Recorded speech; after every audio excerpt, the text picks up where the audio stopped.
Okay, so where we left off was the underlying problems that bring about the Russian Revolution. So the first revolution is the February Revolution.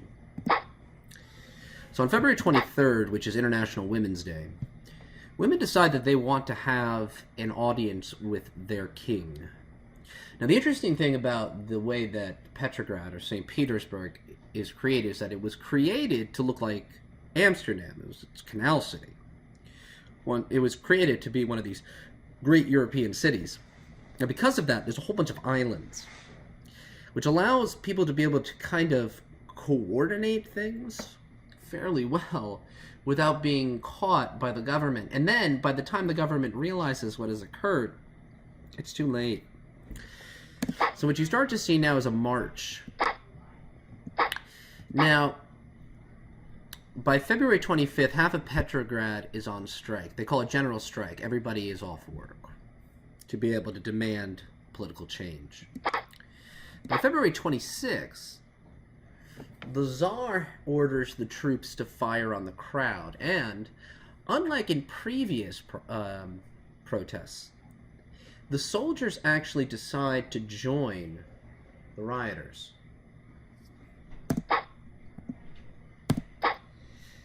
February 27th, soldiers mutiny.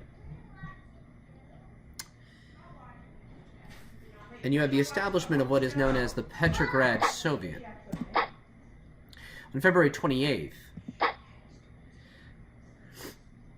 the Tsar returns to Petrograd, and there he is met by the Duma, specifically the cadets who had stayed on, and they basically say in no uncertain terms, it might be in your best interest if you retire immediately.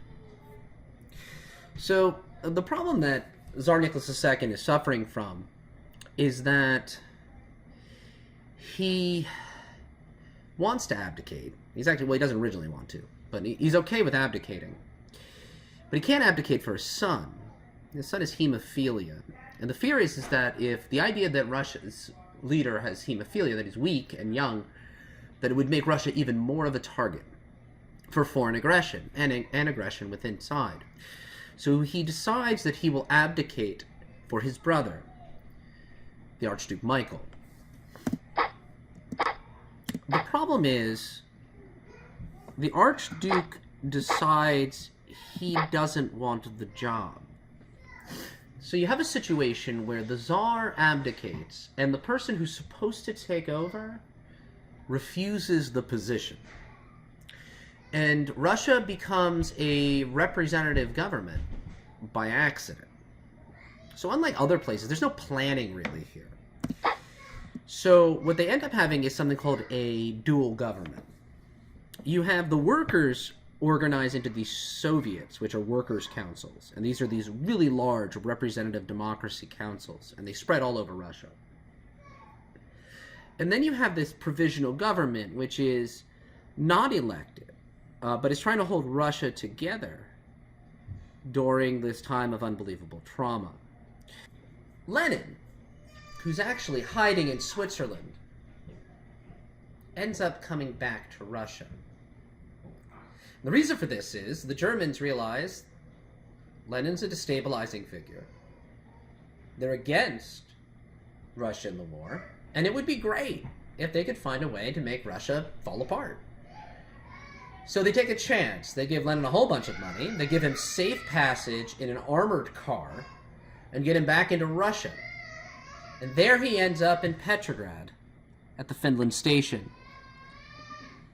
People are expecting him to hail the glorious revolution that had occurred, and that he would give full support to the movement forward. What he does is give this long speech about how the revolution really hasn't happened yet, and that Russians have to be ready to overthrow the provisional government. Though nobody really cares at the time, as Lenin's Bolshevik Party becomes much more popular as the months progress, this defiance of the provisional government and the First Revolution will put the Bolsheviks in a leading position come October.